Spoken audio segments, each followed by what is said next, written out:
யாரை ஏமாற்றுவதற்காக? இன்றைக்கி நீங்கள் படித்தீங்கள்ல ஒரு அதிகாரம், 2 கொரிந்தியர் 2ஆம் அதிகாரம் 17ஆம் வசனம் என்ன போட்டிருக்கு பாருங்கள்.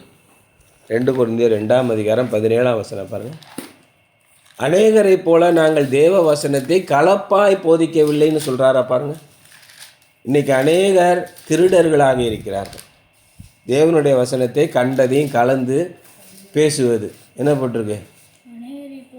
அநேகரை போல கலப்பாய் கலந்து பேசுகிறான். ஃப்ராடு. அந்நிய பாஷை உண்டு. அந்த பெந்தேகோஸ்து தினத்திலே இயேசு கிறிஸ்துவானவர் நம்முடைய பரிசுத்த ஆவியானவரை கொண்டு 3000 பேர்களை சபையிலே சேர்த்தார். அதற்கு பின்பு அந்த பெந்தேகோஸ்து தினத்துக்கு பின்பு மறுபடியும் ஒரு 2000 பேரை சபையிலே சேர்த்தார். சபையானது நாளுக்கு நாள் விருத்தி அடைந்தது.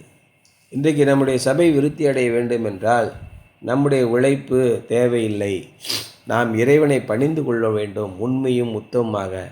நாள்தோறும் பரிசுத்த ஆவியானவர் ஆத்துமாக்களை சபையில் சேர்த்து கொண்டு வருவார். அது பரிசுத்த ஆவியானவருடைய வேலை. நீங்கள் உங்களுடைய வேலையை செய்யுங்கள்.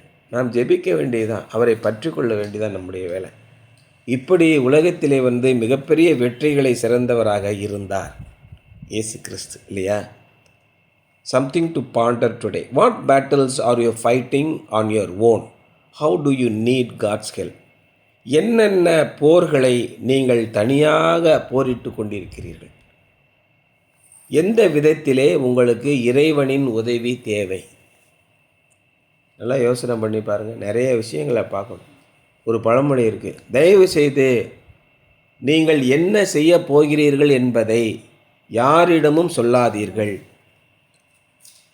எல்லா பேரும் ஒத்துக்கிறான் உலகத்தில். ஆமாங்க, நீங்கள் சொல்கிற கரெக்டு தாங்க.